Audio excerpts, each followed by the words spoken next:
It is 7 o'clock on the nose. We're going to go ahead and get started. We've got several items to get to on the agenda, so thank you everybody for coming. Welcome to those who are watching us on live stream. As we prepare to call the meeting to order and observe our moment of silent reflection, I'd ask that we remember the family of Jared Hall. Jared lost his life this past weekend. He was a teacher at Academy Elementary School. So let us keep the folks at Academy, his students and the faculty members there, as well as his family and friends in our thoughts and prayers. And let us continue to be mindful of prioritizing mental health as we enter our moment of silent reflection this evening.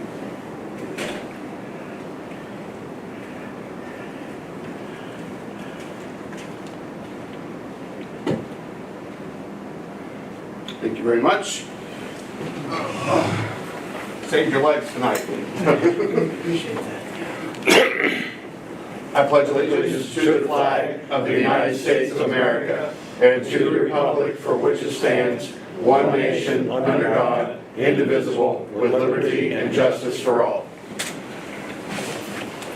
All right. We have some guests that wish to address the council this evening. First, we'll begin, and Jay is approaching the bench here. He's not so much a guest, but he'll be helping us with this discussion.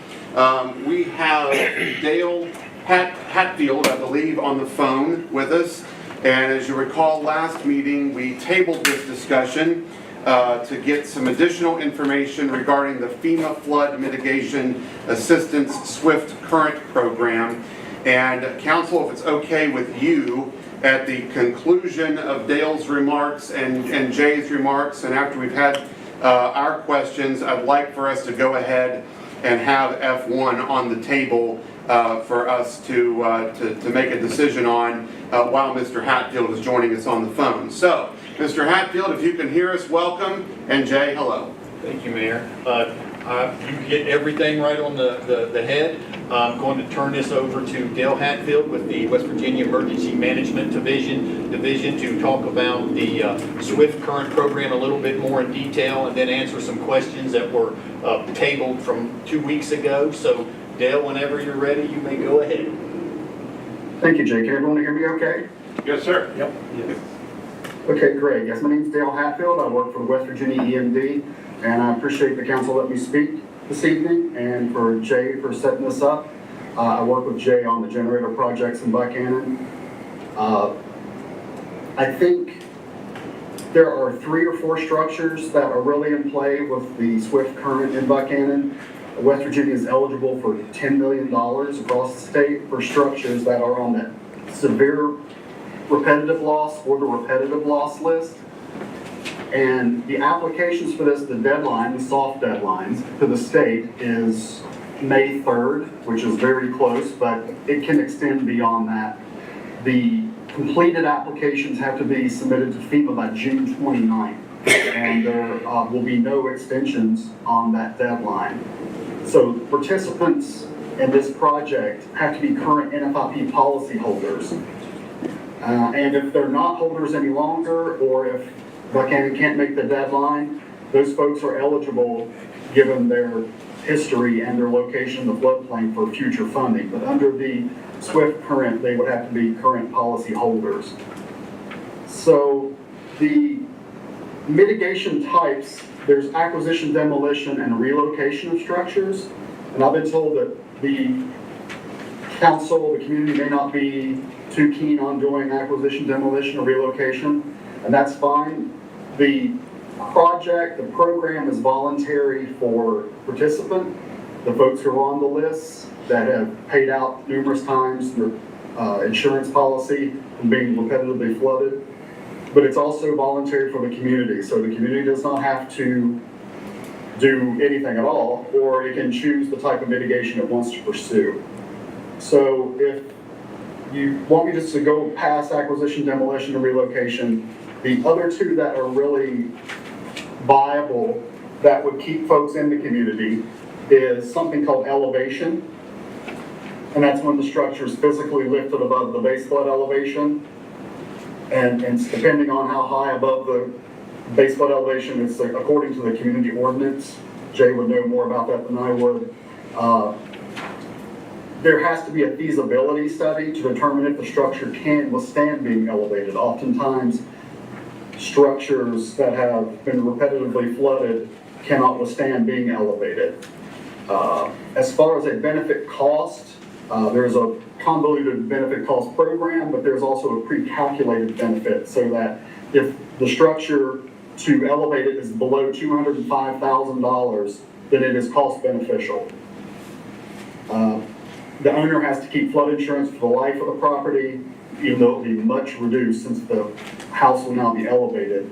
And they have to sign a non-conversion agreement stating they will not turn the space underneath the house into living space. So that in a nutshell is the elevation. The other is for a home that would be demolished. It's called mitigation reconstruction.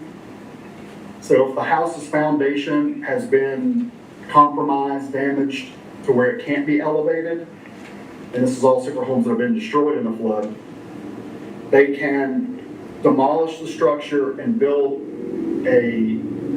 per engineer specs, an elevation that you can put a new modular home on top of, and it's elevated. So it's a new home on top of a new elevated foundation. You can't do these in the floodway, and I'm not sure exactly where these homes are in relation, if it's the floodplain or the floodway. But the pre-calculated benefit for those two is $205,000. So if the home is on what's called the repetitive loss list, the funding is 90% federal and 10% non-federal. If it is on the severe repetitive loss list, it's 100% federally funded. The non-federal share, we have had meetings with the state, the governor's office, to see if they will cover the non-federal share, any non-federal share that would come up, not just with Buckhannon, but the other applications that we may receive from others in the state. And we have another meeting with them next week, and hopefully we can get some answers that are just going to cover it. If not, the community can sometimes cover it, and if they cannot, there is something called increased cost of compliance. If the participants have that, it's up to $30,000 that can go towards paying the non-federal share. The application, I sent Jay some information. A lot of it was based more on acquisition demolition, but once we get the EM grants, which is it's the program that we write applications and submit them to FEMA. Once we get, there's a glitch in it right now, but Jay has already tried to start filling in some of the information. I can help Jay write the application. I can help him with the numerous attachments that have to go with it. There are things that the council have to sign, a resolution stating they support it, putting him or whoever in charge if it is funded. There are certain photographs, letters that have to be signed, and I can help him with all of that. I'll be glad to. And that is basically the SWIFT current if you're just looking at elevation and mitigation reconstruction. If you want me to talk about acquisition, demolition, and relocation, I can do that as well.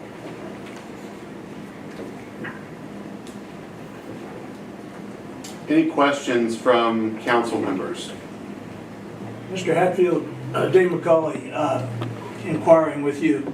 Last council meeting, when Jay first presented this to us, we were banding about the question as to whether we would have to front the funds or whether the government would pay for it up front, the federal government would pay for it up front. Can you elaborate a little bit about how that would work? You got John Doe who's got a qualified house, and there's an appraisal out there for $90,000. I think our concerns as a council is, would we have to front this $90,000 to buy this property out, and maybe you have to wait 6 months or a year to be reimbursed from the state and or federal government? Can you walk us through that a bit? Yes, sir. The program would be treated like the generator project. It's a reimbursement. So we only reimburse what we are given invoices for. So if you went acquisition demolition, if you wanted to pay a lawyer for the title searches, you would submit a letter and the invoice, and then we would pay it. Or the community can go ahead and pay it, and they reimburse themselves with what we send. But if you want to wait just to pay it strictly out of what we send to you, that's how we've been doing it with the generator projects, and that's how all the projects go, really. Yeah, so Dale, just to make sure and to answer Dave's question, because that was the conference call we had 2 Fridays ago with you and Tim and Gabe. Tim had given me some wrong information, the day before, and incorrect information, and I'd pass that on to council. But it looks like the city would be just the middleman, right? The contractor would submit his invoices. I would review it, approve it, pass it on to you. You all would do the same, and then you would send back the reimbursement money, correct? We do not have to front the money, pay for it up front, and then wait to be reimbursed. Correct. Would the money still flow through the city? Yes. But Yes. we just simply would not have to fund it. Yeah, I just- The invoice would be paid upon us receiving the funds, then we would pay the invoice. Yeah. Having experienced FEMA payments in the past in a previous position, what would be the turnaround from us submitting an invoice to being reimbursed or the money coming through? If there's not an issue with the non-federal share, which has never been a problem until recently, it's usually about 30 to 45 days. Is there anything in the documents that would indicate that it could be extended beyond that? The turnaround, Right. it is possible. And typically, Jack, the first one, that's where you get all the paperwork and the accountants, everything set up. Typically, the first one can go anywhere between 60 and 90, but then after that, they usually, and that was out of that same call. And, from our past experience with the generator projects, we're typically looking at less than 45, 50 days. Okay. Could the city advance the money to the contractor? Because some contractors, have to buy materials and other things, advance the money, and we have an interest rate that we put on top of that to be reimbursed? I don't think so. I'm going to turn that one over to Dale, but I don't think that we would be allowed to charge interest just being the person to pass it through. But Dale, you want to take Mr. Thomas's question? I think I heard it. Usually we have communities open an interest-bearing account, and the money's not in there long enough really to gain much interest, but up to $500, I think that the community can keep any interest that is gained through the account. But again, it's just in and out to pay the contractor. Jay, last you spoke, we heard there were 26 properties that could be involved. Is that still the figure, or has there been an update? That is not the updates, Randy. As you and I were talking earlier today, as we delved more into it, we found that, there were 26 repetitive loss structures listed, and those are still current, but all but 4 have chosen to drop or decline the renewal of their flood insurance. So only 4 are eligible right now, and Dale, I don't want to get into that one unless we have a definite answer. We definitely know of 3, but then there's one that has an SDF classification to it. And Dale, I don't have the acronym in front of me again. I forgot to bring that piece of paper, but it may or may not be eligible. So we're looking at 3, possibly 4 structures. That is it with this SWIFT current. Thank you. The people that don't have flood insurance now, if they know that they could be eligible, if we did this, could they get flood insurance? Dale, you want to take that? I think I know the answer, but I don't know the length of time the policy has to be in effect. I think I heard the question.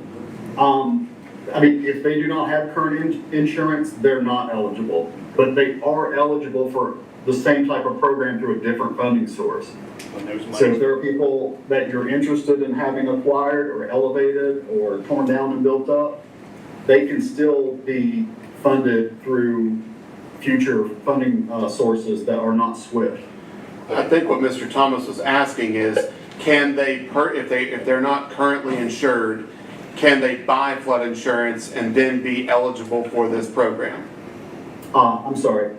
That I honestly don't know. I can talk to Tim Keaton, who's our, the state, NFIP coordinator, unless Jay knows. I mean, Jay, you're the floodplain coordinator there, are you not? Yeah, I believe that the policies have to be in effect for 60 days, you know, just like if they know that a flood is coming, you can't purchase flood insurance the day before. It has to be in effect for a minimum of 30. I think this is possibly 60, but it's going to be that window, and given the deadline, I don't think that they would, you know, be eligible, but that would be something, Dale, that you and I could ask Tim tomorrow, you know, to answer that question a little bit in more detail. Well, you said June 30th, right? 29th for Yes, the, the 29th. Or 29th, June 20th. for the application. That gives you 60 days. So Jay, these 23 of the 26 property owners that have declined to participate, could they change their mind in 6 months or a year? They die, they leave it to their kids, and now their kids want to, I mean, surely there would be an opportunity for them to revisit that on down the road. Yes, and that's what Dell is saying, as long as they elect to repurchase a flood insurance policy to get back on that list, and it stays active for not only the application period and the approval period, but like Dell started off early on, once those repairs, remediations, elevations take place, they agree to keep flood insurance in perpetuity on that structure, even though they're elevated above it. That's one of the requirements now, is that they have to maintain flood insurance on that structure forever. I'm just trying to narrow down, following up on Mr. Thomas's question, what our exposure is. Right now, April 18, 2024, it's 26 properties. And we think there's only 3 or 4 that might want to engage in this project, assuming there would be another flood event. Are we pretty sure that that's it?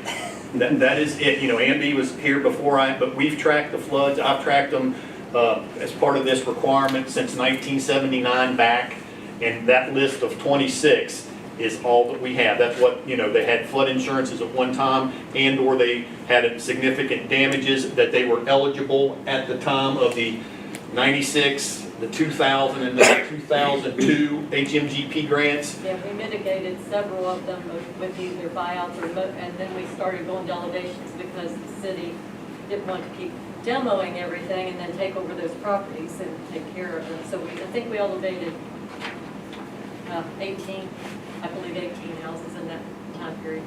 Yeah. But right now, per what Dale was saying, Dave, that somewhere between 22 and 23 in the future, if they renew their flood insurance policies, could become eligible again. And when the next round of disaster relief or federal, mitigation monies or hazard mitigation money or this FEMA financial assistance grant comes into play, that's when they would become eligible at that time. But right now, we don't see the list growing because we've not had a significant flood event since 2002, 2006, and to be repetitive, you have to have so many occurrences at a certain value within a 10-year time frame. We've not had one. And to clarify, I'm sorry, but to clarify, of the 26, 4 are eligible. The others didn't opt out. The others just failed to renew their insurance, so they're not eligible at This time, that's right. At this time. So they didn't voluntarily opt out of this program. They Right. just elected. And those people that would have their property in this process, and we go with it, they get to keep their flood insurance in perpetuity, but does the flood insurance premium get lowered because they had remediation with the property?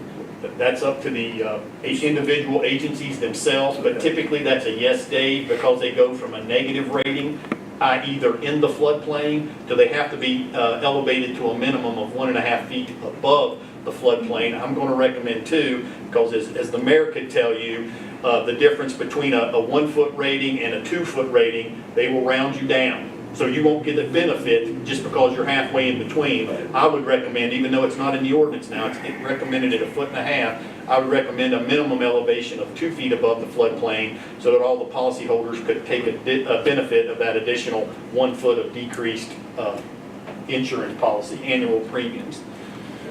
But to your point, I mean, so flood insurance is typically carried when a mortgage is on the property. In fact, it's required. But once that property is paid off, that flood insurance policy is no longer required. Should these properties turn over and mortgages be applied for and granted on properties, that is going to re-engage the discussion about flood insurance. They're going to have to prove it. So they're going to have to go through an agency to get it. And so then that property becomes eligible again. Whereas it might not have been with the previous owner. They may have had the property paid off for quite some time and don't see the need for flood insurance or don't want the extra expense. Because, I mean, it's flood insurance is, if you're in the flood zone AE, for example, which most of this is, it's very expensive.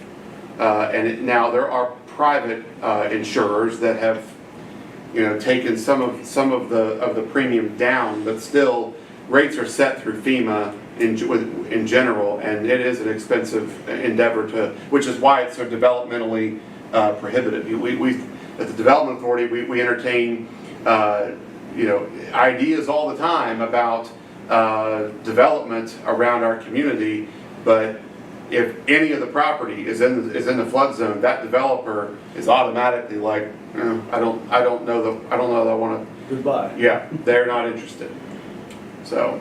Dale, could you clarify that, because you made the statement, and I just want to make sure that Dave's question is answered and I'm passing the correct information on.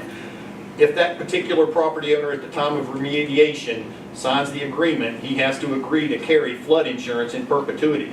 Does that transfer to the next property owners? That is my understanding. So it's, But again, we can talk to Tim, that's far more in his court than mine. But that's my understanding. But if you'd like me to discuss that with Tim, that I can, or we can together, however you want to do it. Yep. And we can get clarification on it. Sounds good. Okay, wait a minute.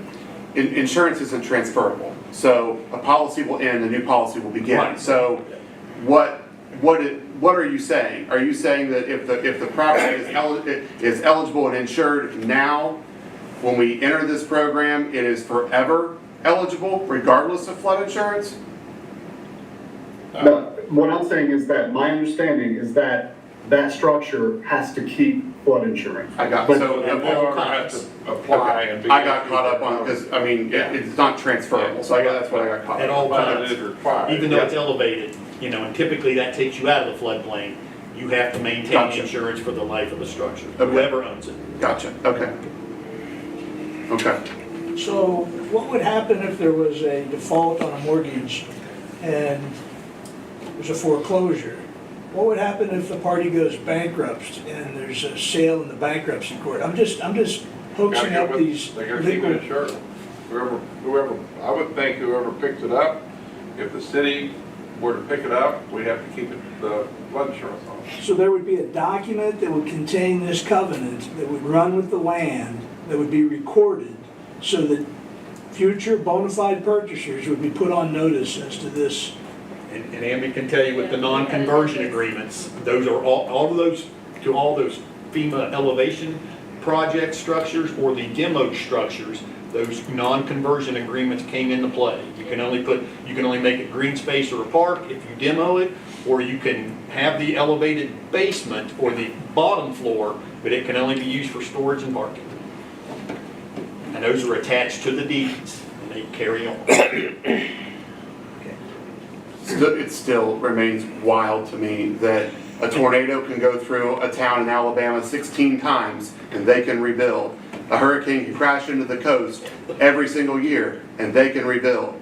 A wildfire can take over the mountains of California and they can rebuild every year. But here, no, we have to, a flood goes through and forever and a day that property has to be just green space. Got it. That's why I like the elevation. Yeah. And Dell had passed on some information and that both parties have to agree to the type of remediation. So, if one of them wants to have it demoed or relocated and we're not in agreement for that because we would like to keep the structures in place, the tax base, to not have to maintain the green space, well then that structure is probably not going to be addressed with the Right. SWIFT current. But So what is your recommendation for a motion? I would accept, I would like to see that you all would allow me to pursue the application process for these 3 and/or 4, however it's going to be determined tomorrow, structures to be eligible for the Swift Current program, given what was discussed tonight and previously at the last council meeting. There's only 3 or 4 that will be eligible. Right, we're still waiting to find out what that SDF stands for, whether that makes it an eligible structure or an ineligible structure. Because it was in the NFIP insured policy column. It's either yes or no, but that was the only one that had an SDF, and we're just trying to figure out if that makes it eligible for the current program or ineligible. So you're recommending or asking for approval To to pursue. allow you to pursue an application to the FEMA Flood Mitigation Assistance Swift Current Program. Right, and Nothing else. I mean, we can add a bunch of words to it, but that would be the motion, right? Yep. So moved. All right, is there a second? I'll second. A motion by Rigger, a second by Thomas. Is there any further discussion on this matter? This is F1 under strategic issues for discussion and/or vote. Hearing none, I'll call for that question. All those in favor, please signify by saying aye. Aye. Aye. Mr. Rollins? CJ? It appears the ayes have it. We will declare the motion passed. Okay.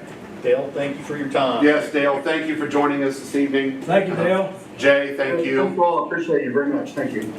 Have a good weekend. All right, so F1 is dispensed with. We'll go back up the agenda. Hello, Rusty Webb. Hey, hello. Welcome to Buckhannon. It's great to be back. Well, if you go to the podium. Yes, Yeah. yes. Might have brought us gifts, not sure. So I was in the neighborhood and thought I would stop by and thank you for allowing me to represent you in the opioid litigation. It takes courage. It took courage by the city to take on some of the largest pharmaceutical companies in the world. And we prevailed. And we, in addition to the monies you received, we overall, we have almost $1 billion for the state of West Virginia now, and more will come by way of a couple of bankruptcies that are coming out of bankruptcy. I wanted you to also know that this is not the end. There's about $750 million that the First Family, or the West Virginia First Foundation has that you can apply to for additional monies. You're going to get 12 more checks, but I'm not going to come here 12 more times, okay? So I'm going to leave you alone for a while. But since it was the first check and maybe the biggest, I'm not sure how it'll work out, I brought you a nominal gift, less than $25 pursuant to the West Virginia Ethics Commission. Make sure I got that on the record. These are called geocloths, and they're microfiber cloths designed in Charleston. And Thank you. they've got West Virginia iconic scenes on them. They're like a Russian doll. It takes you like 3 or 4 layers to get into it. Any additional ones, Mayor, for Nope. staff or Well, chief, or the chief? Or I got the chief back here because I double parked, so I got him already. Yeah, might want to get that on record if you have the permission too. He needs a I know. I just citation. confessed to a crime on How much are we willing to pay? We got David earlier this week for grass in the street, so. I didn't even know it was there. Well, Thank you. What was the first check Thank you. for, Rusty? How much? Tom reported that. Tom, what was that amount? Do you recall specifically? Was that the one at 137,000? It was a little north of, it was in the low 6 figures, 113. 120,000, give or take. About 113,000 everything, yeah. Rusty, could you possibly, sorry to ask you to go back to the podium, but Rusty, could you possibly give us a little update, anything that you might know or anything that might be beneficial to us to know about what's going on with the West Virginia First Foundation, where they are, some of the things they might have been discussing here in the beginning? Anything you can tell us there? No. Okay. I tried. No, I have no relationship whatsoever. It's a private foundation. I know it's been getting some criticism.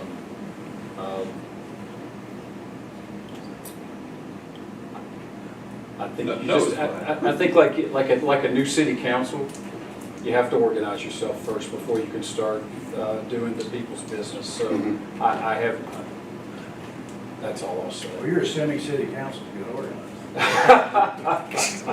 Well, any body of government that's been thrown together. There you go. They have to organize themselves, and I think they need that opportunity. They have a director now. The only thing I know about them is what I read in the paper like you do. But, hopefully they'll start distributing some of the money. They'll tell us what we can apply for, basically, you think, at some point in time. I've always envisioned it as a kind of a grant program, but I don't, again, I'm not intimately involved with it at all. I get the money, I give the money, and then I'll go get more money. That's my role. We're concerned about the guidance, Yeah. because we do not want them to spend one penny. Nope. So, We have about the 20-page of authorized uses, right? You have we those? do have that. Those But are- with the new. But they're not directly supervising you. That's not how I read the MOU. I don't read it that way. There's an audit, obviously, and then you pass everything by resolution. I help out some of the smaller towns, but since you have Tom, you don't need my boilerplate resolution because you have Tom. But Is the foundation, the people working for it, are they paid or are they volunteers?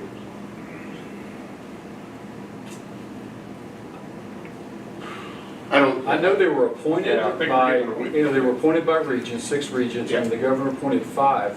I don't know if there's some kind of compensation package they're going to create. I know the director obviously has to be paid, and the director has to have a staff.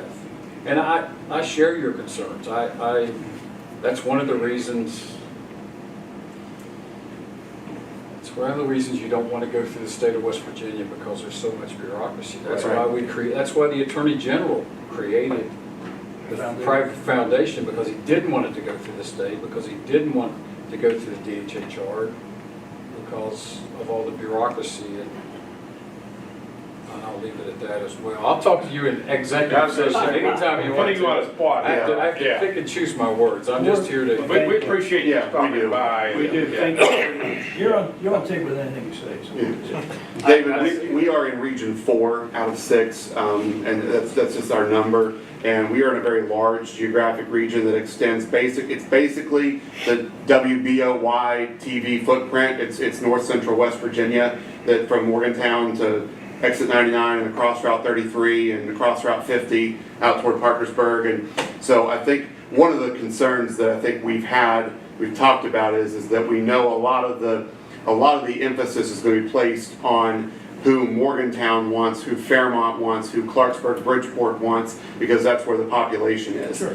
And you get into the medium-sized cities like Buckhannon and Elkins, we get a little lost in that mix, but then the real small communities like West Union and Philippi and others, they're really going to get lost because it's such a large region. So, but Rep, thank you for coming, and Two comments.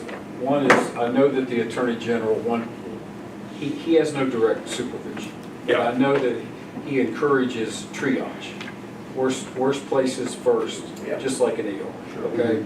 Secondly, we're lawyers, we're not social, we're not DHHR experts, so we simply adopted the state distribution regions that the DHHR already uses. We had no expertise to go outside of that.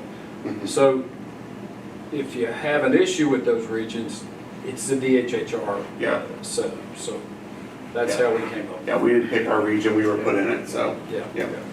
But thank you for coming. Well, you're always welcome to Thank Buckhannon. Good to have you up 79, so, Yeah. You have a good day. Okay, thank you. yeah. Be careful going home. Be safe. All right. Let's go over here. Dennis, you wish to address us this evening? Yes, sir.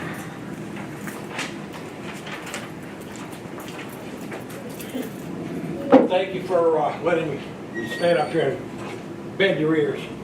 I wanted to talk to you about the fire and police protection service fees.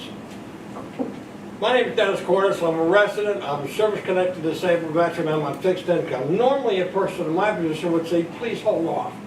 I'm going to do just the opposite. We haven't given these people enough money.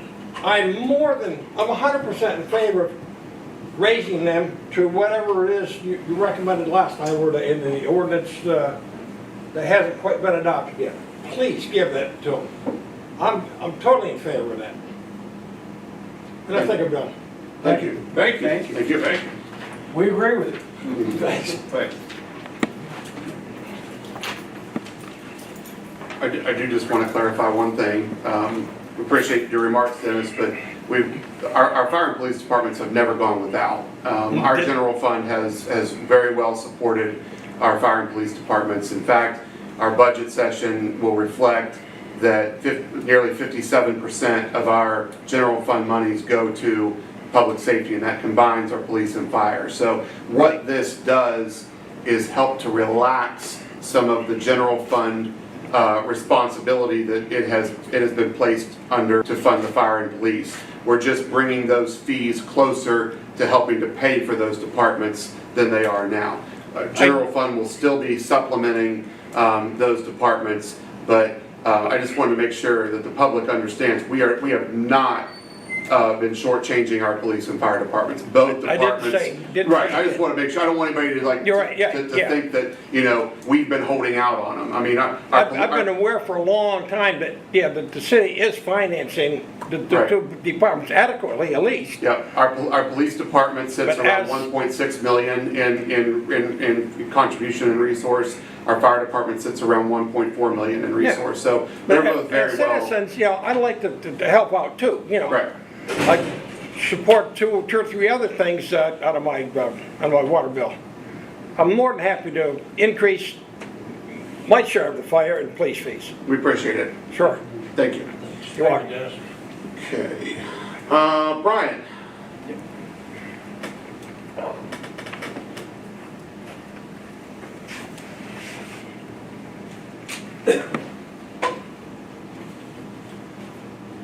I'm Brian Shaw. I was just wondering if you had gotten any answers about inpatient rehab. I know I talked to Community Care and they didn't have any answers. They just tell me that they're working on it. I know Matt's here tonight. I spoke with you on the phone a while back. I don't know if you remember me. I do. What they're telling me is by midsummer. That's what, because after the last meeting, I reached out to my contacts there and expressed continual support of us knowing what, having a plan that's released to the public. And they told me that by midsummer they hope to have something out to us. So. And the latest that I think would be by first part of the fall. Yeah.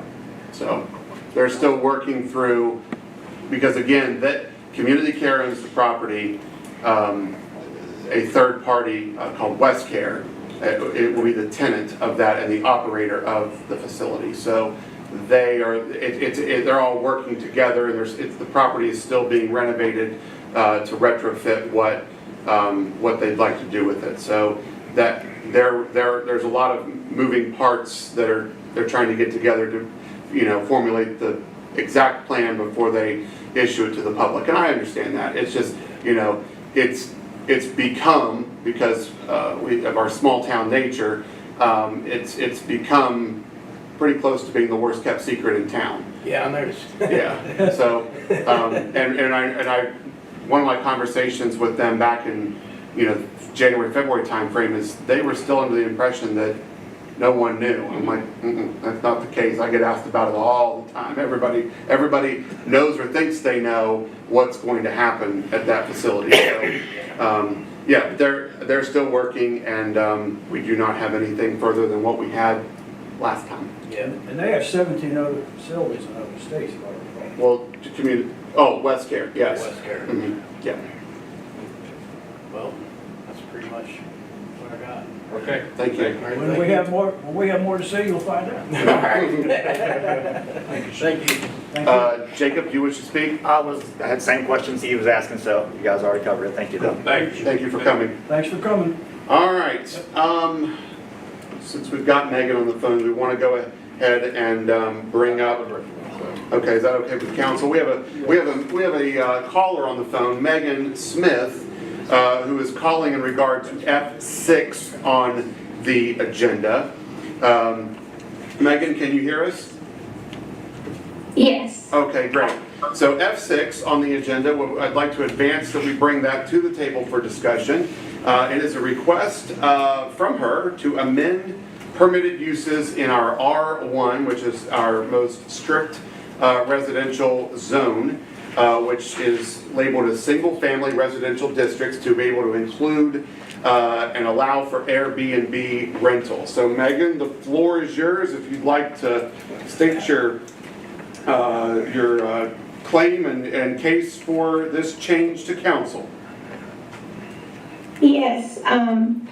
Yeah, we have an old West Virginia historic cabin, and it's on our property. We live right across the yard from it, and we dead end Beach Street. It's 382 Beach Street.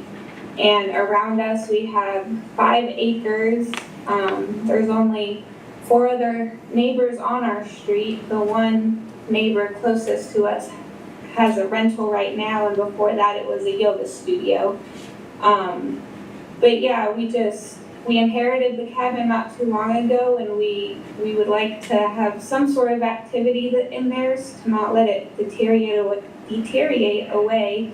And we thought of the Airbnb option, and really how much it could be helpful to the community between, the college with parents in and out to help kids move in and out, Strawberry Festival, Dickens, all the different things that Buckhannon has going on, that maybe an in-town Airbnb could be of real benefit to the community.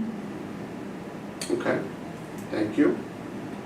So typically, I'll just kind of lay out how this process works. And Megan, I hate to tell you this, but it's a government. It's a fun process.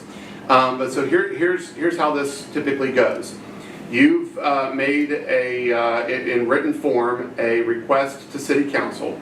City Council, the appropriate step forward is to refer this to our Planning Commission.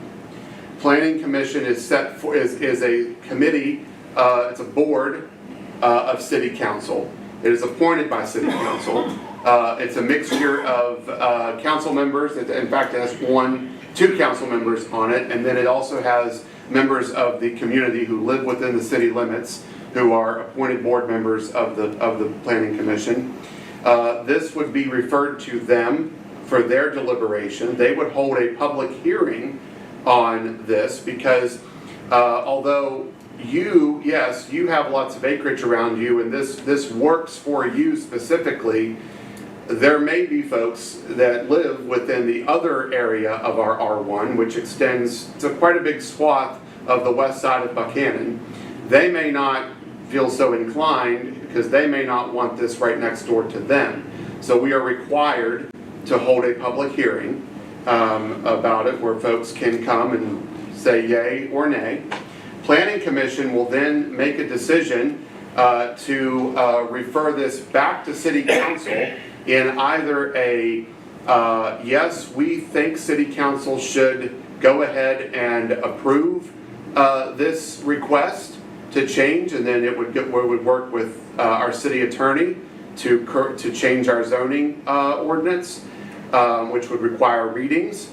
So it's not done at that point. Or and this would be faster, but not maybe what you would be looking for, Planning Commission would refer it back to City Council in the negative and say, we don't think that this is something that we want our city to see at this time. And then City Council, of course, could say, we disagree with Planning Commission. They could say that either way, but 9 times out of 10, when we appoint commissions and boards, we do listen, they're the ones that do the research, we listen to their recommendation. So if their recommendation comes back as, we don't think this should take place, and council agrees with that, it dies on the vine at that time. There would be no readings and no changing of our zoning code.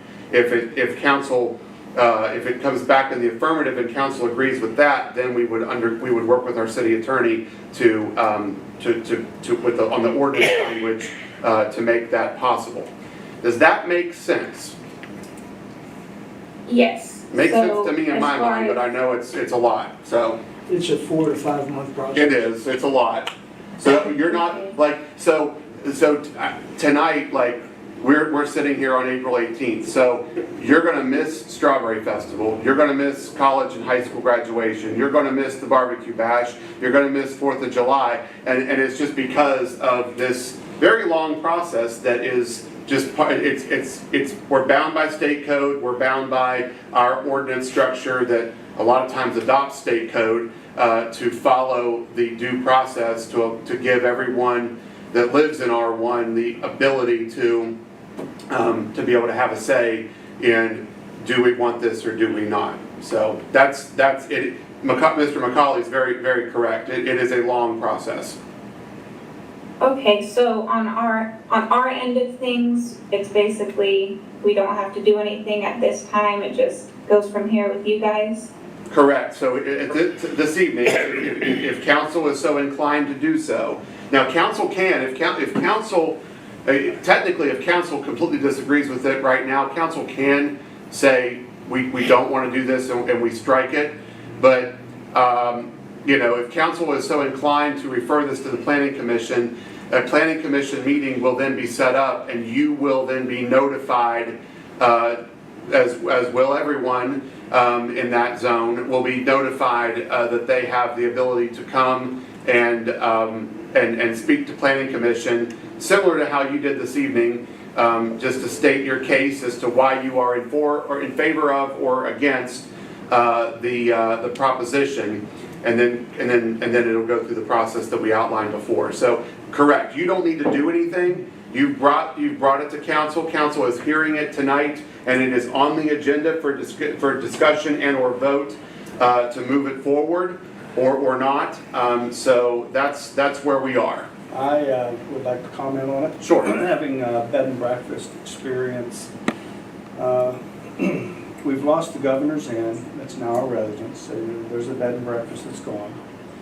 Mr. Martin has eliminated several rooms at the 88, turning them into apartments. And so lodging is an issue to a degree. And having experience with bed and breakfast and Airbnbs and all that, I'm all for it. We want people to come to Buckhannon. And in most cities that I've been in, whether you want to call it R1 or R2, I've been in a lot of areas that we would consider R1 with bed and breakfast and Airbnbs, and it was perfectly fine. And so I would like to, because we need places for people to stay, and it is additional income for families that do have the means to create an Airbnb. And I don't know, perhaps it's possible that if we do generate an ordinance, that we can put limitations, on behaviors and things such as that. And they lose their city license to operate. I think we could put in those limitations. I don't think Ms. Megan would fall into that category. I'm certain they'd be responsible. But I'd like to make that motion that we forward this on to the Planning Commission and go from there. I'll second. Okay, so there's a motion by Mr. Rigger, there's a second by Mr. Thomas. Is there additional need for discussion? I will clarify, I will not necessarily clarify, but add one point to Mr. Rigger. I appreciate your insight and your experience sharing there. we do not, at this time, prohibit Airbnbs all over the city. This is just specifically in R1. There are Airbnbs that are located within our commercial areas that are already permissible by code, and in R2, which are permissible by code. This would just be our R1, that's a tongue twister, our R1 district. It just currently says Airbnbs are prohibited. So that's what we would be looking at here. If this is not a, if we allow or not allow Airbnbs to operate in the city, period. They're already here, and they're embedded in several neighborhoods that are within R2 and our commercial area. This is just on the R1 area. So not a clarification, more just an add-on to Mr. Rigger's insight. So there is a motion and a second on the table. And again, this will be to refer this matter to the City of Buckhannon Planning Commission for them to have a public meeting and also to have discussion and decision. And I would try to expedite it as quickly as you can. Bobby, do you want to have Tom weigh in just briefly? We can, sure. Tom, do you have anything additional that you want to add to this discussion? I mean, not necessarily. I agree. I mean, everything that's been stated is correct. There's nothing for me to add in terms of correcting the record. The procedure and the facts as you lay them out there are accurate, and that's that is the process to go through and consider the request that's being made of the council. Thanks, Tom. All right. Understanding that there is a motion and a second on the table, I would call for that question to refer to Planning Commission. All those in favor, please signify by saying aye. Aye. Aye. Like sign opposed, that motion carries unanimously. Onward and upward, Megan. We're on our way. First step is complete. Thank you guys so much. Have a good evening. You too. Bye-bye. Thank you. She does have a really good, nice piece of property. It overlooks the south side of town. It's very pretty. Megan, are you still there real quick? We have a clarification from the media. We have on our agenda Settles. Is that your last name? Settles? It's actually Smith. That was Smith. my email before I got married. I see, okay. Mr. Sanders was correct. The agenda, my mistake, I was incorrect, so. All right, so Megan worries. Smith for the media and for the minutes. Thank you very much. And Mr. Thank Sanders. you all. Correct. And Mr. Sanders. Mayor was wrong, Sanders correct. Have a good day. I'm sure the minutes will reflect. Sure, we'll do. Oh, you can bet on that. Put that in there. All right, I believe we have heard from those who wish to address the council this evening. Do want to give a special shout out to Mr. Rigger's brother sitting in the back to watch tonight's festivities. That's your baby brother, right? No, you wish. He's the baby brother. Well. All right, up next is, we'll declare public comment time closed, and we are now ready to go into our department and board reports, and we will hear from one Mr. Jerry Arnold. Good evening, sir. Good evening. Hi, Jerry. What, Dave, how are you? Good. Crews continue to repair potholes. We've been working at City Park on installation of basketball and pickleball courts as weather permits. Next week, we'll begin working on a couple sidewalk assistance projects and finishing up concrete work at the Madison Street lot. The sewer crews continue to work on the Island Avenue project, and that's moving along pretty good. The Deanville pump station rehabilitation has been completed, and Ethan has noted its improved operation efficiency. We have accepted applications for a waste collection helper, and we'll be making a selection in the next week in waste collection. Water, the crews continue to plug along on Mead Street for that water line project. And I have nothing new under Jay's report under engineering to report. So Mayor, unless there's questions, that's pretty much it for me. Any questions for Jerry? We like a good short report. Jerry, I was at the meeting forum last night for commission, council, magistrate, sheriff, and school board. one person asked me, there was on Route 20, which is the State Highway Department, they said on Victoria, coming down Victoria Street, on 20, there is a drain that is very crooked. I'm not sure where it is, whether in the middle of the street or the side, but it's very crooked. And they were worried about somebody with a bicycle that might get hurt going over that. Okay, I'm not sure either, Dave. There's one in the sidewalk there. Yeah. But those are inverted just a little bit, as you know. A lot of times they do that in the channels to collect Yeah. the water, so. They said it's getting worse. Okay, I will make note of that, take a look. Okay, thanks. Yes, sir. Thank you, sir. Thank you. Have a good evening. You too. Have a good weekend, too. Okay, up next is our finance director, Amy Jenkins. Hello, Andy. Hi, got a short report. Give you your balances for your enterprise funds, March 31st, 2024, waste collection board money market, $1,535,000. And their CD and savings is at $308 and a $64,000 line of credit. Water board money market and checking $1,021,000 and their CDs and savings at $875,000. Sanitary board, $844,000 with working capitals at $459,000. And the stormwater funds at $160,000. Other things we're working on, we're in the process of applying for the permanent alcohol license for the event center. Remind everybody, this is to be used for special events only for groups that are renting the facility and are requesting alcohol to be served there. And then BCT, as another reminder, is holding their performance of the Comedy Play at Colonial next week, April 25th, 26th, 27th, and 28th. And then there's a stand-up comedy show that will be there on May the 11th. We have tickets available here at City Hall for all of those events. In your bills that you're going to approve, one's worth pointing out. The banners did come in. They're $8,900 to John Thomas Designs. That's for the vinyl banners that will go on Main Street. Ben Harrisman for mowing, $2,040. Fox Blocks, True Grid, that says True Grid, Pro Light for Madison Street, that's the grid that they put down so that, and then put grass over top of it so that something heavy can go onto the park without sinking. Comfort Tech install ring condensers at the CAC was $10,000.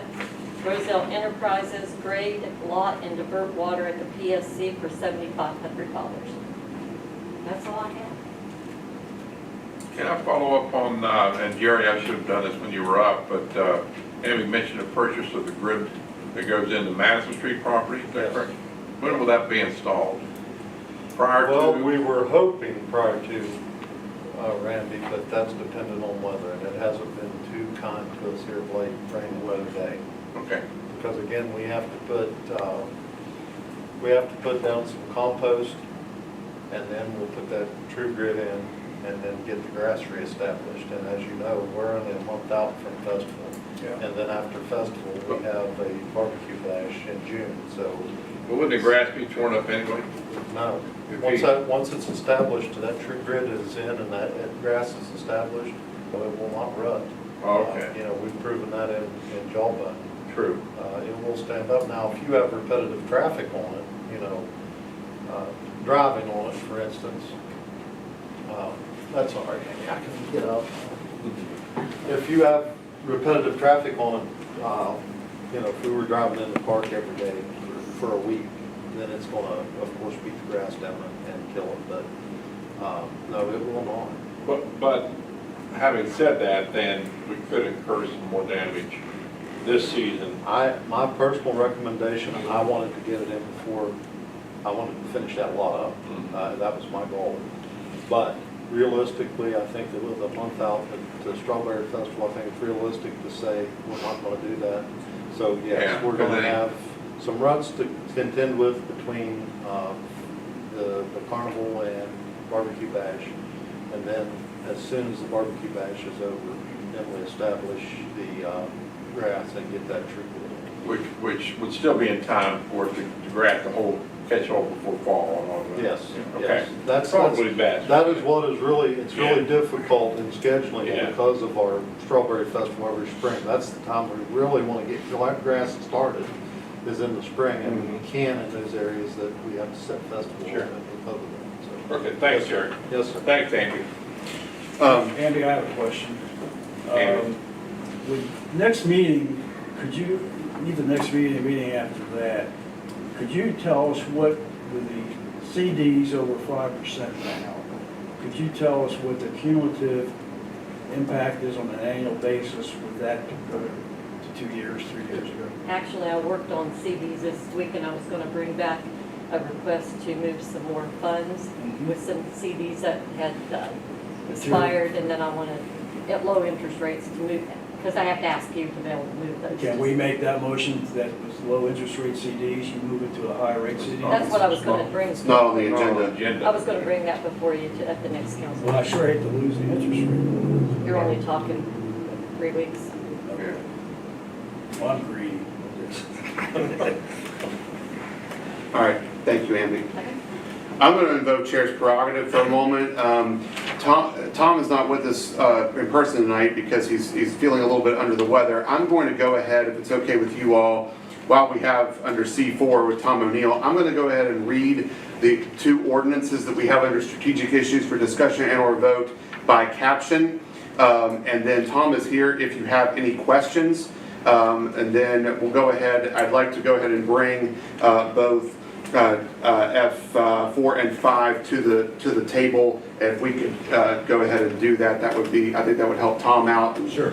Okay, all right, ordinance 467 of the city of Buckhannon and ordinance amending ordinance number 390 of the city of Buckhannon, increasing the city's fire protection service fees charged to residents and businesses within the corporate limits of the city, establishing tiered fees, providing for the administration, collection, and use of fees raised hereby, and setting an effective date of July 1st, 2024. You heard last time the breakdown of the thresholds and the fee suggestion. Are there any questions relative to ordinance 467 that could be directed at Mr. O'Neill?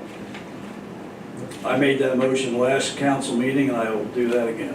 So you have a motion on the table to approve ordinance 467 on its second reading, thus increasing the city's fire protection service fees. Is there a second? Second. Second by Mr. Sanders. That first was by Mr. Thomas. All those in favor, please signify by saying aye. Aye. Aye. Like sign opposed. That motion carries unanimously. Let me flip it over here to ordinance 468 of the city of Buckhannon and ordinance amending ordinance number 224 of the city of Buckhannon, increasing the city's police protection service fees charged to residents and businesses within the corporate limits, establishing tiered fees, providing for the administration, collection, and use of fees raised hereby, and setting an effective date of July 1st, 2024. Same spiel as the fire service collection fee. Are there any questions for Mr. O'Neill? Well, Mr. Mayor, last time that was requested that section 5 be removed from Correct. 6, and I Yeah, that has been done. And that is, this is the council has before it the amended version of The amended, the ordinance based on last meeting. right? I'll make that motion again. There's a motion by Mr. Thomas. Is there a second? Second. Second by Mr. Sanders. Noting that the amendment that was requested has been taken care of. Thank you, Mr. O'Neill. All those in favor, please signify by saying aye. Aye. Like sign opposed. Aye. That motion carries unanimously. All right, thank you all for that. Thank you, Mayor. Tom, hope you feel better. Better, Tom. Thank you, I appreciate it. Take care, Tom. Be safe, buddy. Good night. Thank you. All right, we're going to go just up one again. Well, we're all over the place tonight, and I apologize for that, but we're going to bring Chief Gregory. It's your turn. Welcome. Thought you didn't have to give a report tonight, didn't you? I was back here just Just enjoy the taking it all in. Just Take it all in. say hi, Matt, and then we'll discuss. Hi, how are you? So just a few things, Mayor, to report on tonight. Actually, the first thing to report is kind of an extension to Mr. Shaw's question just from earlier this evening. And that is to report that Erica Bennett who is our peer recovery support specialist. She began with the police department on April 3rd. And so she works 40 hours a week with the department and has already made a lot of outreach into the community and will continue to do so as we continue forward. We have, as you recall, this is a grant-funded position for at least 3 years through First Choice Services out of Charleston. And they placed a number of peers throughout the state, obviously Buckhannon being one of them. Another community is the city of Wheeling. And we've been in communication with both Wheeling and First Choice Services moving forward with this program and have established a monthly supervisory check-in regarding the program. This is just where we're going to have updates from each of our peers as well as networking between our agencies. We do anticipate other departments. I know I've talked to the city of Martinsburg, who is also looking at bringing a peer on board through this program, as is a couple of other communities throughout the state. So as they join into the program itself, we will continue these monthly networking meetings where we share information. The peers themselves are also networking. Actually, Erica went through training in Charleston with Wheeling's peers, so they got to know each other pretty good and are networking on a continual basis as well. So we have a lot of hope for this program. As it's begun, like I said, it's been on up and running for about 3 weeks now. We're already starting to see some positive movement with it and really expect some great things to occur with this program. We do continue to finalize plans with the West Virginia Strawberry Festival. Had our last planning meeting today, moving forward into the operational period of the festival itself. We are finalizing the incident action plan as well as the specific detail assignment throughout the course of the festival. So that's in the weeks ahead. We did schedule a hot wash to occur the week after festival, where we will review an after action review of the festival itself. That is set to occur on May 23rd.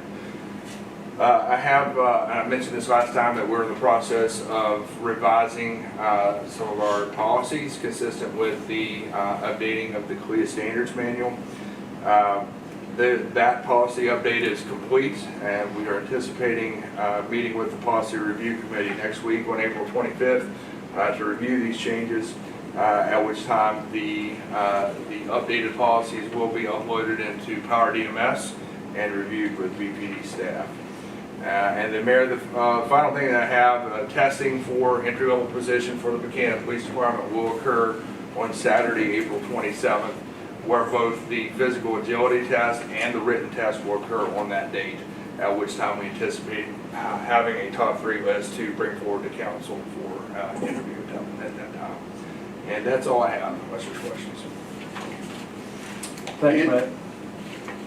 Any questions for Chief Gregory? How many current openings do we have? We currently have 1 opening. One, okay. Web Grub Day will be Wednesday, May 16th. Yes. Yes, sir. All right. Thank you, Thank you all. Appreciate it. Okay, under correspondence and information, we have a notice of public hearing for ordinance 467, and also a notice of public hearing for ordinance 468. Those are both the ordinances we just read on second reading, one for fire and one for police this evening. We have a notice of city council meeting date of May 16th that has been canceled due to the conflict with the West Virginia Strawberry Festival. Now, Teresa emailed me today, and just to kind of a heads up going forward, we have 2 interruptions that we're going to have to talk about either in that May meeting or in the June meeting. June 20th is Thursday, and it is technically a holiday here at City Hall. And then July 4th is a Thursday this year. So we need to talk about those meetings if we want to change or cancel 1 or 2 of those meetings. So just keep that on your radar. We'll probably talk about that at our meeting in May. But for May 16th, we are not having a meeting due to the West Virginia Strawberry Festival event. We have a zoning board of Appeals memorandum decision for 42 North Florida Street. That's in the packet. Charles Gibson, Library Director's report. The library is back open. Upshur County Solid Waste Authority free paper shred event is this Saturday, April 20th from 9 a.m. to noon, and that is at 395 Mudlick Road. That is our city street garage on the left-hand side of Mudlick Road. So if you're interested, that's where we'll be. We have a FOIA request from Cheyenne Haley. The Office of the State Auditor, notice of approval for the levy estimate for our budget fiscal year 24-25. Council held its annual exercise along with every other municipality in the state this past Tuesday to lay our levy. And then finally, we have the report of the cat and dog activity from the Upshur County Commission. And that includes our correspondence and information.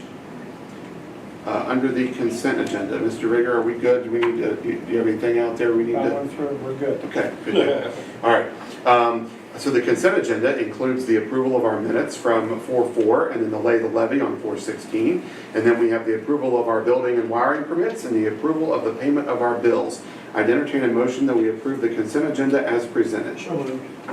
Motion by Mr. McCauley, is there a second? Second. Second by Mr. Rigger. All those in favor, please signify by saying aye. Aye. Aye. Like sign opposed, that motion carries unanimously. Okay, we are down to strategic issues for discussion and or vote. We have dispensed with 1, 4, 5, and 6. We have 2 and 3 to go. The first one, F2, is approval of the resolution, which would be 24-04, and that is adopting Region 7 Planning and Development Council's Hazard Mitigation Updated Plan. That is in your packet. It is right before the job description, which we'll be talking about under F3. You have a letter from Mr. Whitehair up the street at Region 7. Is there any questions or any concerns with this? I've read through it. It seems pretty straightforward to me. I talked to Shane about it earlier today.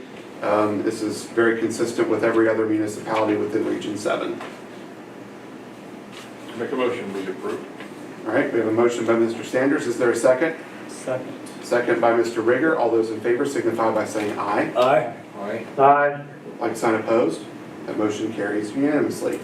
We are down to F3, and we've been talking about this. Mr. Sanders, myself, Mrs. Jenkins, Mr. Arnold, Barb Helmick, we all met and we talked about our Hinkle Helmick. Yeah. Sorry, they're all H's. We talked about updating Jerry's job description. The last time the job description was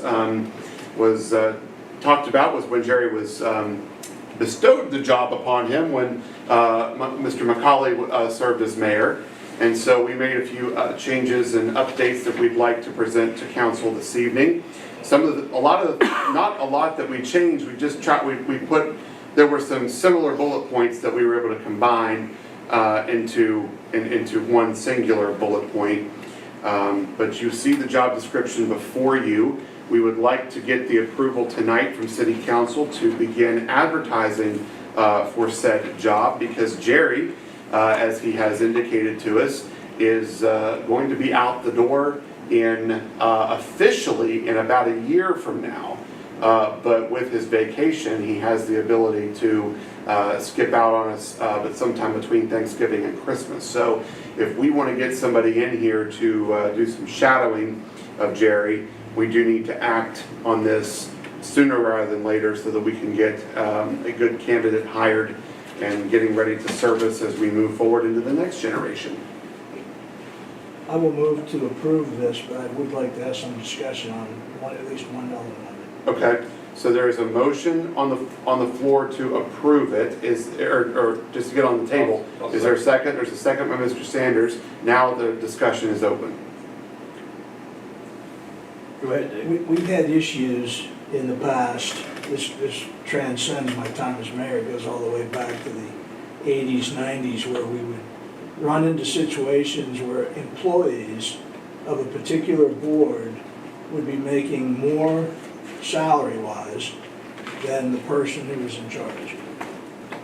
the language in this thing tonight that we're about to consider and probably approve calls for a salary of $60,000. If somebody comes along that has 20, 25 years worth of experience, and they're, gee, Buckhannon, what a great town, let's look at, and they got $60,000, and it doesn't even say that it's negotiable or commensurate with service. Could we consider retooling just the salary, that you could have a basement of 60,000 and then add something that possibly more commensurate with service experience, something like that? I think that, you know, we have a number of employees who answer to the Public Works Director. I'm not going to mention them specifically, but we know who they are, who make more money than $60,000 a year right now. So if somebody comes along that's just a crackerjack kind of a thing, would we not consider paying that person more, 75 or 80,000, depending upon? I think we would, but we might discourage them from even applying if it sounds like 60, that's it, take it or leave it. Yeah, I agree with what you're saying, Dave. Amby's raising her hand too. The reason that was put in there. Microphone. The reason that was put in there is because we're considering someone mirroring him. And at the point that they would become the full-time public works director, you all would consider a much higher increase. I think to Dave's point, though, we probably need to massage the wording a bit, you know, because it does indicate, if you just read it flat out, that that's, you know, there's salary, $60,000 annually. Yeah, when I first read it, that was what I thought, $60,000. Yeah. And, you know, Jerry's irreplaceable, we know that. He just can't be replaced. And I think it needs to, I agree with Mr. McCauley, commensurate with years' experience, whatever. I think it also needs to say in the job description that they're going to mirror with the opportunity of a negotiated salary at the end of the trial period. If we're asking someone to leave a position, to take a position, I think we need to have all the nuts and bolts on the paper. I think So that they can make a prudent decision. Yeah, it needs to be negotiated. I mean, that's critically important. You may find out that the person that came in doesn't meet our criteria at some point in time. And of course, that person would be an employee at will if we were to determine 2-3 months during the shadow period, based in no small part upon Mr. Arnold's recommendation, like, this guy or gal ain't gonna cut it. Then that would be shared with us, and we would be back to square one, of course, but it'd be better to revisit it as opposed to continuing to work toward an employment situation that we knew would not be in the best interest of our city. I recall in some of the other postings that we do say, we use certain language about based on skill levels. Sure. You know, starting range is $13 an hour. I can't remember the wording, to be honest with you, but it does indicate, I think it indicates it could be more if you have the skill levels. Well, you want to give yourself wiggle. Justified. You want to give yourself wiggle. I mean, that's critical. Might I suggest this? If we're good with all the bullet points with the amendment of the salary language and providing a range and giving some flexibility, I would like for us to move forward with this, and then we'll circle real quick, and then we'll provide the additional update to all of us via email in the coming days, just so we can not wait till the May meeting to get that changed. Is that suitable for everyone? I think all the other bullets are terrific. Okay. And I have another question in regard to Mr. Arnold. When is his actual date of retirement that he is anticipating? April 25th is the official retirement day, right? 17. So yesterday, we are officially under a year. But you're saying, I'm going to try. let me ask a question. You're saying that he could retire, let's say January the 1st? No, he can't, no. He has enough vacation that he would still be a city employee, that we're going to run into this because we have a lot of city employees that have given us a lot of time over the years that have accrued a significant amount of vacation time that they have the right to be paid out for. I understand that, but that's a problem in itself, quite frankly. And I'm not making a suggestion what we do this evening. But when I first came to the college in 1984, one of the fellows that I really identified with as a good person for the college was Jerry Beasley, who became the president of Concord College. And when he left, he had 6 months accumulated vacation, which almost gave me a heart attack because we had to cut a check for him. So one of the first things I did was to revise completely the personnel handbook, and that you could not receive more than 2 months accumulated vacation when you retire. And I think that's something that we should take a look at some point in time. Moving forward. Yes, yeah, it's something that should be dealt with at some point. I'm not suggesting it now. We also have to consider that remember, we are a government entity and we are bound by certain state code that we can't go against. I understand that, but the reason why I have vacations out there is rest. Get out of there and do some things that are going to be good, because if you don't take any vacation, it's very tough. Before Aggie speaks to that, can I just say on that point? If you'll come to the microphone. Sure, Jerry. It's extremely difficult, Dave, to take 15 or 16 holidays and 18 days vacation a year. Yep.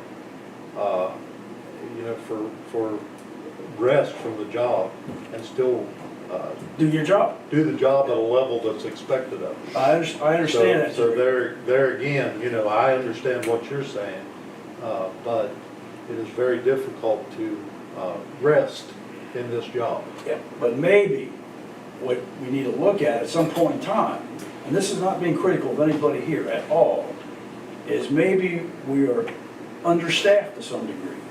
So that a person that's got a responsibility like you with all the different departments needs to have somebody that is, you know, right under you that does the same thing. I mean, I don't know if that's possible or not, but I do have a concern about cumulative vacations that sometimes are very onerous. Hey, Abby, you wanted to? I just wanted to clarify that we cannot pay out any more in a one lump sum than 480 hours. That is in the handbook, just so that you understand that. So that's 3 months. 480 hours, That's basically 3 months, right? yes. And that's in the handbook, we can't pay out any more than that. Yeah. That's a maximum for. That is good, because I paid out one time over 1,000 hours for somebody. Well, one of the things we comment endlessly here is the high level of dedication from our employees, and I think that Yes. we have to recognize that and honor that when given an opportunity, such as we have with Jerry Arnold right now, and work with them. And he's not the only one. Yeah, I agree. So I think, you know, I think that obviously in the future, you can look at different things within state code, but man, oh man, I appreciate the work that Mr. Arnold put in just in the short time I've been involved with the city. He deserves everything that he has earned. Amen. And then some. Absolutely. And I also want to make mention too, that during that period of time, when Jerry would like to use that accrued vacation, Jerry would be, you know, available for phone call, available for question. He's still on the city's payroll. He's still a city employee until his official retirement date. And he has agreed to that in our conversation, that he's not just going to turn the phone off and be completely gone, because he can't be, because the vacation time is still being approved and paid for by our city. So it has benefit to us as well, because it would give our new public works director some time without training wheels, but to have someone right on the other end of the phone line available if need be. He won't disappear. No.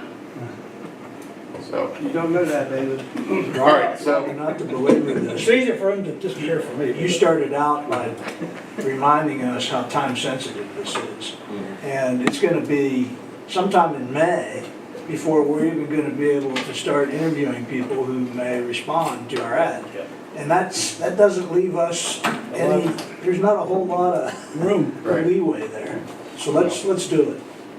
Yeah, I agree. All right, so the motion was made by Macaulay, the second was made by, I'll second it. No, already Oh, seconded. okay, okay. but I just want to make sure, we are amending, you all are in favor, I know you are, because you brought it up, but in favor of amending the language specifically relative to the salary offering, providing some wiggle room, An interim period. and we will communicate the language back before we stick it in the newspaper. Yes. It will be a class If you 2 want my ad. motion to reflect being amended in that fashion, that's. Yeah, I am. Yeah, he did that, David. Okay, Recognize that.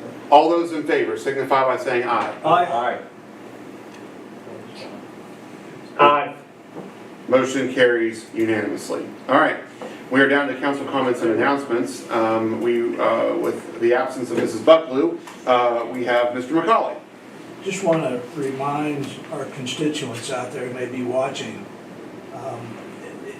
we know this because we've been discussing it for years, but the fire fee is the first step in deriving a community-wide equitable situation after July 1, when the new city fire fee goes into effect.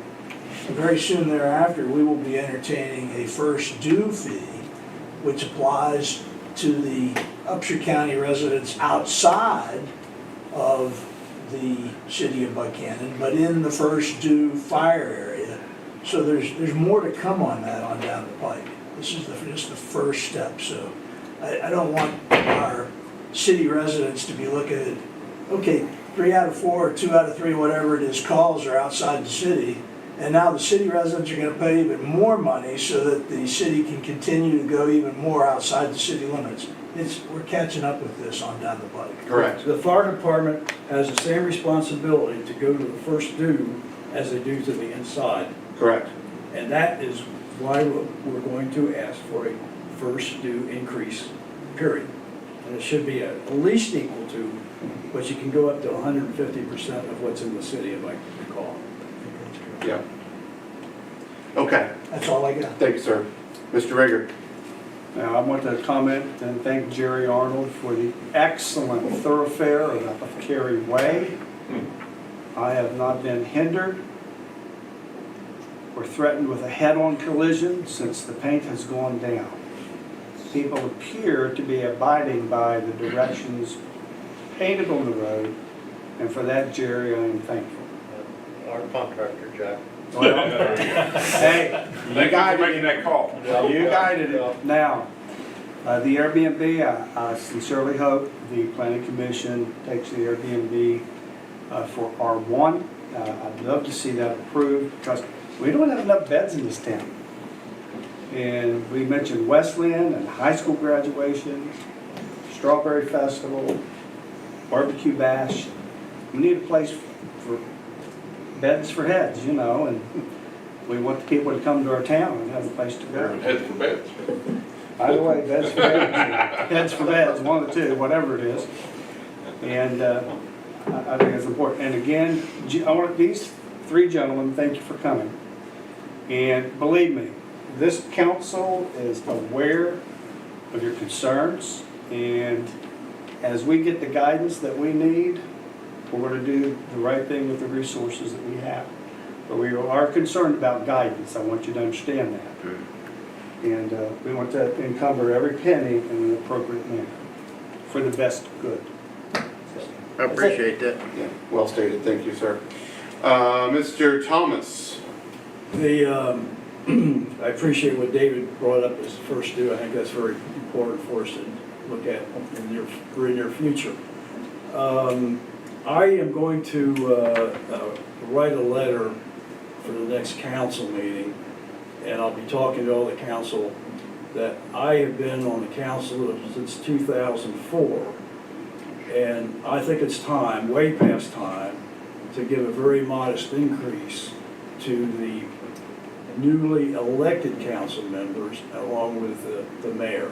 It's supposed to be in a cycle, and our cycle is really, the timeline is July 1 of 2024. And I'm going to write a letter to the council making a recommendation. It will be very modest. It will be cumulatively less than $15,000 per annum. So I want to do that, and that would be effective the following election cycle for the recorder and 2 other council members. Randy would not be affected this time, nor would David or I, since we're, considered on the council now. I also wanted to make a comment. I went to the forum last night for the council, the commission, the magistrate, the sheriff, and the school board. And overall, it was not too bad. But there's one thing that I was very upset about, is one of the people that was running against Mr. Kaufman for the sheriff made a very inappropriate comment, and it wasn't rebutted at all. And he said that Mike Kaufman broke the law. And I think everybody in the room was shocked. I was shocked. I almost stood up and said, okay, what is it? But I didn't. I kept my cool. I'm very concerned about the school system. I hear it takes about 7 years to get it back on our school board so that they have the responsibility. I think we got to prioritize something with the state to say we don't want to take 7 years. We want to do it shorter than that.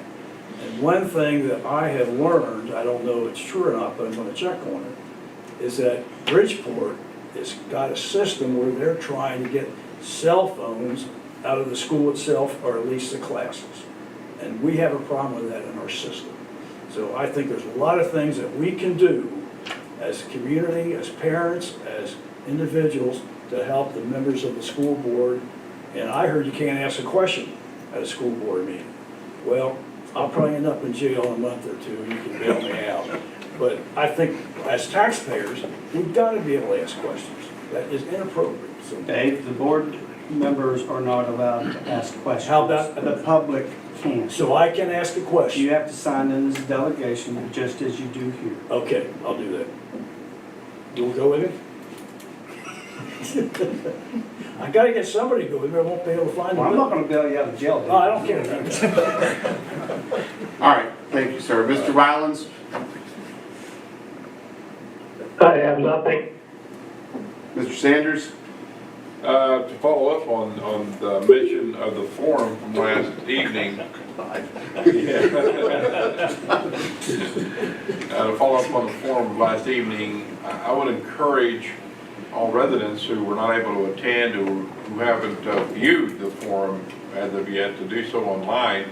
And I'll look to Rodney as far as information on where to view it. I'm assuming on Channel 3 and perhaps on a Facebook. I know it was co-sponsored by my Buckhannon, the Chamber of Commerce, and the Student Senate, right, of Western College. So is there a link on my Buckhannon? Or? Yeah, there is a link to watch it on our Facebook page right now, and then Okay. tomorrow we're gonna post the candidates' bios and a bunch of photos That's on great. it too. So for those They were self-submitted though, just to let everybody Right. know the bios were.